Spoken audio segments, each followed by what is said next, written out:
troisième et dernière partie de l'Africa Newsroom. Le plateau est toujours complet avec nos éditorialistes Jean-François Kandi-Combé, Samuel Gembok et Jean-Marie Bitomo. L'actualité économique à présent, falsification de documents, contournement des procédures, fausses déclarations, sous-facturation. Les fraudes sur les exportations coûtent à l'Afrique des dizaines de milliards de dollars chaque année. Et les projecteurs se sont braqués sur 4 pays en particulier, le Nigeria, la Côte d'Ivoire et la Zambie, ainsi que l'Afrique du Sud. Voyez ce sujet de la rédaction.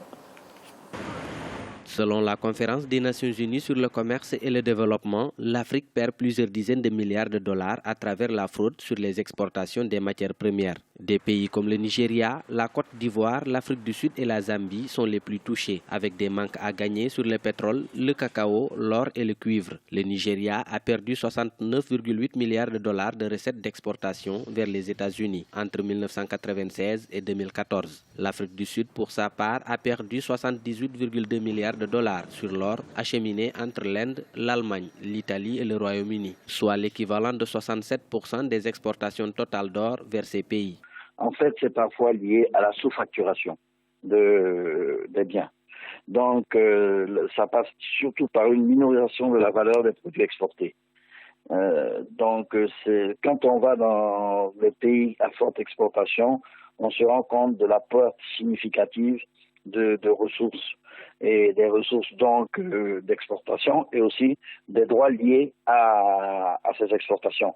Entre 1990 et 2014, la Côte d'Ivoire a perdu près de 5 milliards de dollars sur les exportations de cacao à destination des Pays-Bas, car 31,3% des cargaisons déclarées n'apparaissent pas dans les transactions néerlandaises. Entre 1995 et 2014, plus de la moitié des exportations de cuivre de la Zambie étaient introuvables dans les comptes du commerce extérieur de la Suisse, soit 28,9 milliards de dollars. Selon des analystes, les autorités africaines doivent développer un mécanisme de contrôle plus efficace fondé sur des ressources humaines qualifiées. D'abord, je pense que c'est d'abord les personnes, premièrement. Vous savez, on va avoir tous les mécanismes qu'on va mettre en place.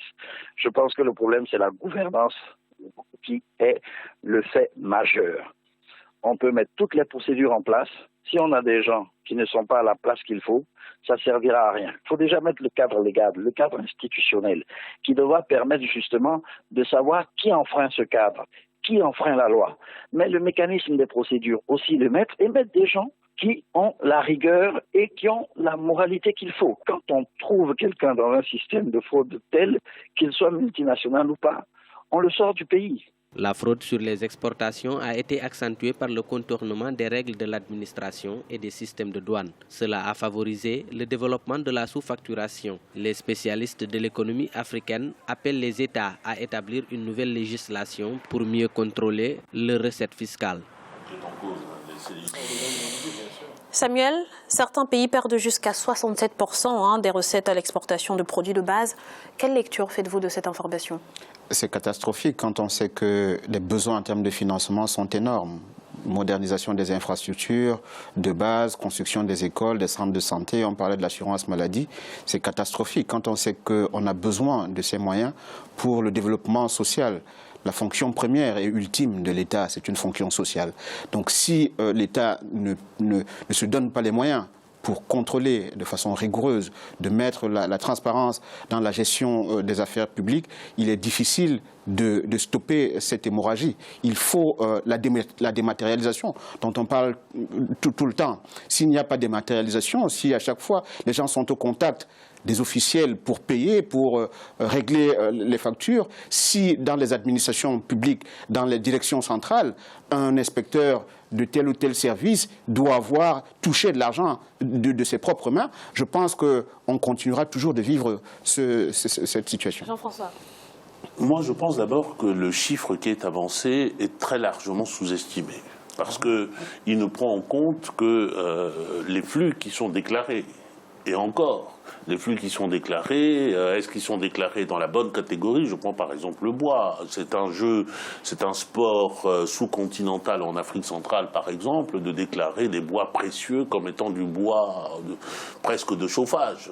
Et vous ne pratiquez pas les mêmes droits de douane ou les mêmes tarifs dessus. Donc je pense que ce chiffre est largement sous-estimé. Et puis surtout, il ne prend pas en compte tout ce qui est volatile et qui s'enfuit comme ça. Je prends mon pays, par exemple, la République centrafricaine, à 80% du pays couvert par des forces irrégulières qui ne connaissent pas autre chose que la contrebande, qui va venir me dire aujourd'hui quelle quantité de diamants a été extraite du sous-sol centrafricain, quelle quantité d'or a été transportée. Même chose pour le Congo démocratique, qui va savoir dans de larges pans de ce territoire qui sont livrés à de l'exploitation sauvage, ce qui s'en va.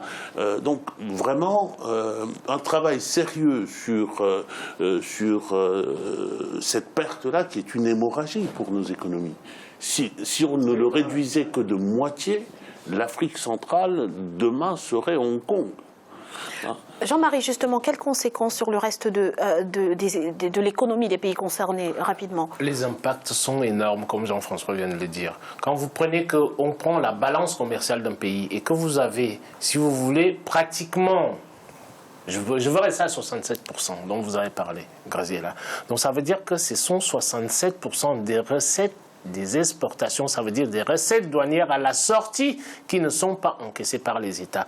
Tout à l'heure, là, Samuel a parlé de la dématérialisation. Moi, je ne parlerai pas de la dématérialisation. Je parlerai d'abord de l'honnêteté intellectuelle des fonctionnaires qui sont en place dans toutes nos administrations africaines, qui se laissent corrompre en oubliant qu'en se laissant corrompre par l'étranger, ils sont en train de vendanger l'avenir de leurs enfants. Donc, à partir de là, c'est relativement simple. La dématérialisation n'a rien à voir là-dedans. C'est tout simplement une volonté politique que les États africains prennent, si vous voulez, le taureau par les cornes et se disent que les fonctionnaires qui faillissent, comment dirais-je, à leur devoir de favoriser le développement de leurs États, c'est-à-dire ont porté les sanctions qui vont par rapport à ça. Sur ce plateau, j'ai toujours dit que de mon point de vue, ces crimes-là, pour moi, sont des crimes économiques qui sont énormes et qui empêchent le développement de l'Afrique. 10 secondes, Jean-François. Moi, mes amis comme ça, je ne peux pas faire autrement que de les réconcilier. La dématérialisation dont parlait tout à l'heure Samuel, il s'agit d'assurer la traçabilité des opérations pour pouvoir s'assurer au final. Je vais t'assurer, Jean-François, si vous voulez, avant que l'informatique n'arrive. L'informatique, on a l'impression aujourd'hui que c'est l'informatique qui nous donne tout, mais c'est un moyen de nous aider. Mais il y a les moyens, c'est-à-dire les moyens avant qui permettaient de faire ça. On est tout à fait d'accord, mais la manière dont je l'avais entendu de la bouche de Samuel, c'est que la dématérialisation comme modalité de traçabilité pouvait être... Une des modalités, pas la modalité essentielle. Merci messieurs. Autre info économique au Cameroun. 9 projets industriels estimés à 52 milliards de francs CFA et présentés au gouvernement par des opérateurs économiques locaux ont été déclarés éligibles, ceci grâce aux bénéfices des avantages prévus par la loi d'avril 2013 portant incitation à l'investissement privé. Les détails dans ce reportage de notre correspondante au Cameroun, Viviane Baoken. 9 projets industriels ont retenu l'attention du gouvernement camerounais et cumuleront des investissements d'un montant total de 52 milliards de francs CFA. Les opérateurs économiques éligibles bénéficient des avantages prévus par la loi d'avril 2013 portant incitation à l'investissement privé au Cameroun. Les secteurs concernés sont jugés prioritaires par l'État du Cameroun. Les secteurs concernés par les 11 conventions sont donc l'agro-industrie, l'industrie manufacturière, l'hôtellerie, la santé et la pêche industrielle. Des secteurs, ça c'est ce que nous croyons, des secteurs prioritaires identifiés par le gouvernement comme étant des niches de croissance pour conduire notre pays inexorablement sur la voie de l'émergence. Tous ces projets pilotés conjointement par l'Agence de promotion des investissements et l'Agence de promotion des petites et moyennes entreprises faciliteront la création des emplois. L'objectif ici est de lutter contre la pauvreté. L'objectif du chef de l'État à travers la loi de 2013 est, entre autres, de lutter plus efficacement contre la pauvreté par la création des emplois pour les jeunes, de manière à résorber le chômage et créer ainsi la valeur ajoutée. Et ces nouvelles conventions, d'un montant prévisionnel d'investissement de plus de 52 milliards, vont permettre la création d'environ 2014 emplois.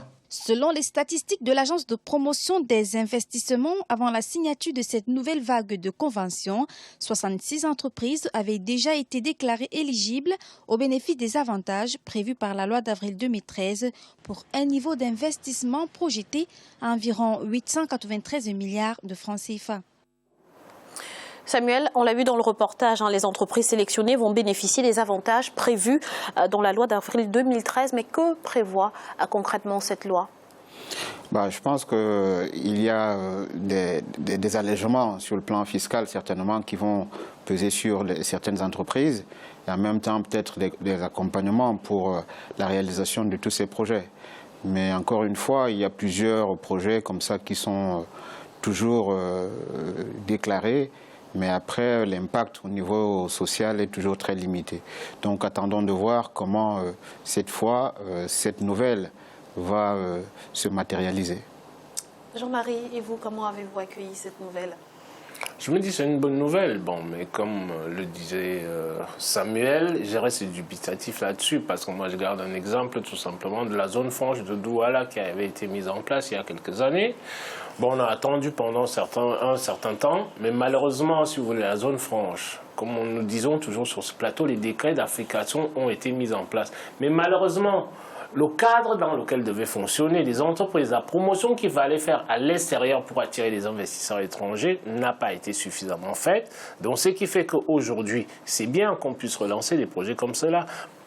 Tout simplement pourquoi ? Parce que nos économies vivent, si vous voulez, de la plupart du temps, de l'exportation. Cette exportation-là, aujourd'hui, doit vraiment être beaucoup plus complexe, savoir quoi avec la transformation au bout. C'est bien qu'on puisse exonérer un certain nombre d'entreprises dans certains secteurs économiques dans lesquels nous savons très bien qu'il y a des potentialités économiques évidentes, mais encore faudrait-il mettre en place un cadre fonctionnel et surtout assurer la communication vis-à-vis des investisseurs étrangers. C'est le nœud gordien aujourd'hui. Dans l'économie internationale, l'économie a besoin de quoi ? A besoin de sécurité. L'économie a besoin, si vous voulez, d'information, que les acteurs économiques aient l'information nécessaire, complète et totale. Jean-François, que pensez-vous des différents secteurs concernés ? Ce sont aujourd'hui les priorités pour le Cameroun ? Les priorités pour le Cameroun, c'est le gouvernement qui décide des priorités pour le Cameroun. Mais au-delà de ces priorités, il y a aussi la décision sur la taille des projets qui sont éligibles et la taille des sociétés qui sont éligibles. Et je crains que de ce point de vue-là, on soit encore sur des schémas du passé où on ne pense qu'à d'immenses projets, de grands travaux, des grandes choses. Et puis en ayant vu précisément ce que rappelait tout à l'heure Jean-Marie, c'est-à-dire les investissements directs étrangers, des investissements lourds, massifs, etc. Et l'économie camerounaise, comme beaucoup d'économies d'Afrique centrale et d'Afrique d'une manière générale, je crois, et repose sur des financements, des structures qui sont des structures plus légères, plus flexibles, et si on veut de la dynamisation économique, il faudrait pouvoir ouvrir cela dans les secteurs prioritaires que sont l'agriculture, par exemple, la transformation, l'ouvrir à des sociétés de taille moyenne, par exemple. Merci Jean-François. 21,5 milliards de dollars, c'est notre chiffre du jour et il correspond au montant que le Burkina Faso souhaite mobiliser pour financer son plan national de développement 2016 à 2020. Samuel, de quel recours dispose le Burkina Faso justement pour financer ces projets de développement ? Le problème au Burkina, c'est que le Burkina n'est pas un pays riche comme ceux de l'Afrique centrale. Le Burkina fait face à d'énormes problèmes de précarité sociale. Si vous allez à Koudougou, vous allez dans l'arrière-pays, vous verrez que des gens sont obligés de parcourir des kilomètres pour avoir un point de ravitaillement en eau. Et donc c'est bien d'avoir au moins à se projeter à partir d'une enveloppe comme celle-là. Mais je pense que, et d'ailleurs c'est vrai, l'économie, le niveau de développement du Burkina Faso est très dépendant. L'évolution du développement de ce pays est dépendant de l'aide internationale. Donc plus l'aide internationale sera importante, plus le pays va se rapprocher de cette réalisation. Merci Samuel pour toutes ces précisions. C'est à présent la fin de cette émission. Celle de ce vendredi sera consacrée aux préparatifs de la CAN 2017 au Gabon. Jean-François, merci d'avoir été avec nous. C'est moi qui vous remercie. Bonne soirée à toutes et à tous. Merci à vous, Jean-Marie, d'avoir été là. Bonsoir, Graziella. Un plaisir d'avoir passé cette soirée avec vous sur le plateau. Et merci à vous, Samuel. Merci, Graziella. Bonsoir. Merci à vous, chers téléspectateurs, de nous avoir suivis. Restez sur Africa 24, l'information continue.